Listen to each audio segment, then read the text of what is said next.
Buenas tardes, mi nombre es Maylen Mejías y esta presentación es sobre zapatas. En ella vamos a ver qué es una zapata, cuál es su función, tareas previas a su construcción, replanteo de zapatas, procesos constructivos, tipos de zapatas y usos. Comenzando con la definición de zapatas. Las zapatas son un tipo de cimentación superficial que son empleadas en terrenos de resistencia a la compresión altas o medias, generalmente terrenos homogéneos. Estas se encuentran ubicadas en la base de las construcciones, en la parte inferior de pilares, de columnas, en la construcción. Su función es anclar y transmitir las cargas de una estructura al suelo donde se encuentra ubicada.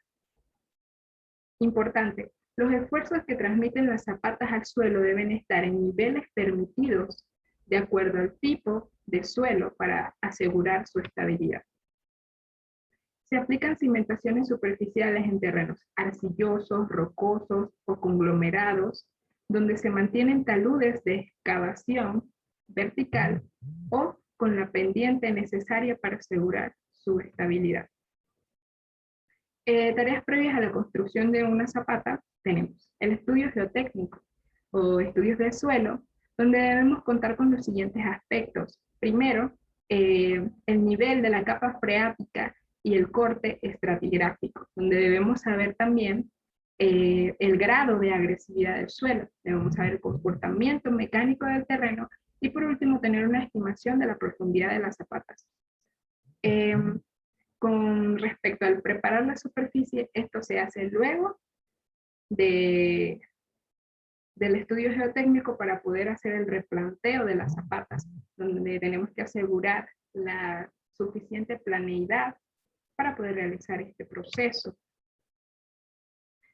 Tenemos que tener un pleno conocimiento del terreno, saber si hay zonas blandas o si hay cavernas que impidan que estos trabajos se lleven a cabo. Saber si hay posibilidades o existencias de agua en el terreno para poder realizar los achiques necesarios. Buscar los factores que puedan perjudicar la tarea, como cimentaciones cercanas o servicios que estén afectando a la construcción. Con respecto al hormigón, debemos analizar y aprobar la planta de fabricación, las fórmulas de trabajo propuestas, los materiales que componen este hormigón, y a la vez verificar resultados de rotura a la compresión, los equipos de trabajo, la colocación y el vibrado que se va a emplear durante la obra. Con respecto a las cingas y los apeos, debemos tener cuidado con el dimensionado para que resista el peso del hormigón, su propio peso, el peso de los encofrados y el peso de probables sobrecargas adicionales. Las cimbras deberán soportar una acción horizontal del orden del 2% de la carga vertical que actúe sobre ellas. Con respecto a los encofrados, debemos comprobar que los elementos componentes del encofrado y las uniones tengan la suficiente resistencia para que no se deformen, y a la vez verificar las presiones del hormigón fresco y los efectos del método empleado para la compactación. Con respecto al replanteo de las zapatas, estas son realizadas por un topógrafo. Por lo general se marca la dimensión de las zapatas, bien sea con pintura o con yeso. Dentro del proceso constructivo de estas tenemos varias fases. Primero, el proceso de excavación. Este se realiza después del replanteo. Le vamos a tener una excavación del terreno y la maquinaria, si es un terreno de tránsito, entonces vamos a poder usar una retroexcavadora con cuchara. Pero si es un terreno rocoso o conglomerado, vamos a recurrir a un martillo. Y el material acopiado lo podemos usar tanto para el relleno o simplemente desecharlo en un vertedero. Con el uso del hormigón de limpieza, debemos primero asegurarnos de que esté limpio el fondo de la excavación. Después marcar la cuota del hormigón de limpieza y después verter el hormigón de limpieza. La ubicación de las armaduras es el proceso que sigue a esto. Debemos comprobar la ubicación y la colocación de las ferrallas.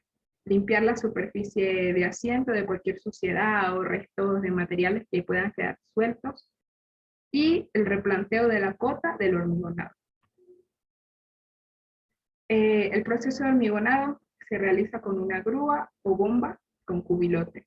Debemos cuidar el desplazamiento bien sea de las armaduras o de los encofrados durante el proceso de hormigonado y compactar el hormigón con vibradores de aguja. Previsión de las juntas. Es importante que el proyecto prevea de todas las juntas del hormigonado. Y si se produjera alguna junta no prevista, entonces deberá ejecutarse normalmente en la dirección de los esfuerzos máximos. O si esto no puede realizarse, formarán con ella el mayor ángulo que sea posible. Dentro del proceso del curado del hormigón se realiza por medio del riego de agua o por medio de un líquido especial de curación llamado filmógeno. Entonces, esto se hace para evitar fisuras de retracción plástica debido al descenso de la humedad. Si es con agua, el proceso va a durar de 4 a 7 días, dependiendo de las características del clima. Y si es con el curado, con el líquido especial llamado filmógeno, esto va a tardar unos 7 días, donde se debe aplicar sobre la superficie húmeda y saturada, pero tener cuidado de que no hayan charcos donde se esté aplicando. Con respecto a los tipos de zapatas, estas se dividen en dos tipos. Tenemos, según su función, que van a ser las aisladas, las combinadas y las corridas. Dentro de las zapatas aisladas, se utilizan para crear columnas o pilares singulares en estructuras con una carga moderada. Recaen en un solo pilar, llegando a transmitir las cargas y las tensiones en el terreno y se emplean en edificaciones y demás obras donde hayan juntas de dilatación. Existen diferentes tipos de zapatas aisladas, como las siguientes.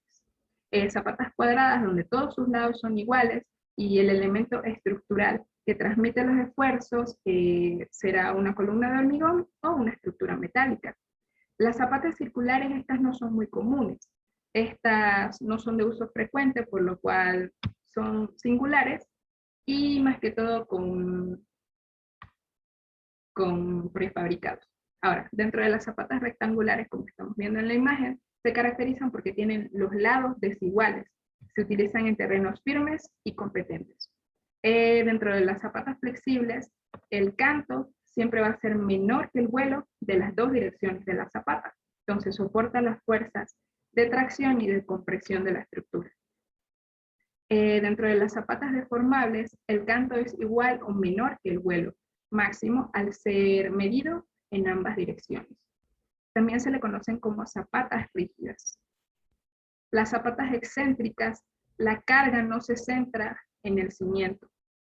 La pared o el pilar de carga medianera que se apoya sobre una zapata continua aislada se encuentra tocando el límite del predio.